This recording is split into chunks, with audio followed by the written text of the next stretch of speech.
Hi, everyone. Father Matt here with today's Gospel reflection for Friday, March 27th, Friday of the fourth week of Lent.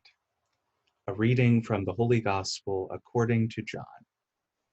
Jesus moved about within Galilee. He did not wish to travel in Judea because the Jews were trying to kill him, but the Jewish Feast of Tabernacles was near. But when his brother had gone up to the feast, he himself also went up, not openly, but as it were in secret. Some of the inhabitants of Jerusalem said, "Is he not the one they are trying to kill? And look, he is speaking openly, and they say nothing to him." Could the authorities have realized that he is the Christ? But we know where he is from. When the Christ comes, no one will know where he is from. So Jesus cried out in the temple area as he was teaching and said, "You know me and also know where I am from.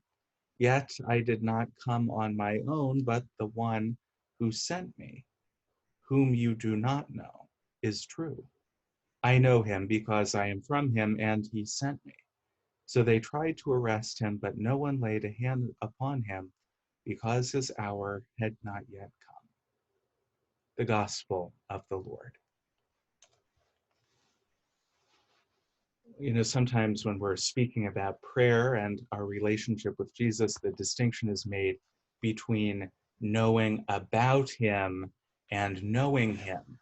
And this distinction is made particularly clear in today's gospel. The people, the inhabitants of Jerusalem, thought that they knew several facts about Jesus, but came ultimately to an incredibly inaccurate conclusion about what that meant for who he was. Right? They were taking facts that they thought they knew, took their presuppositions and assumptions, and ended up missing the bigger picture, missing the fundamental truth of Jesus's identity as the Christ, as the Messiah. The Lord, in his mercy and in his love, invites us to know him.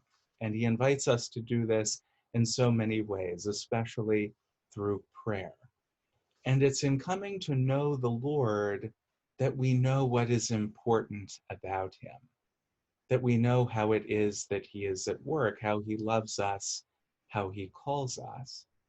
And it's in knowledge of him as the Savior, as the Messiah, as the King of the universe, that gives us the strength that we need to proclaim the gospel in word and in deed in favorable times and in treacherous times. And what an important lesson that is for us today. How it is that the Lord is calling us to know him, to cling to him, and so to proclaim the truth of him in our words and in our deeds by our very life. Today, why don't we take a few minutes in prayer and come to know the Lord as he would have us to know him, right? To grow more deeply in love with him, and to be filled with the strength that we need, the strength that the Lord desires to give us, to proclaim the truth of his love as he calls each and every one of us to do.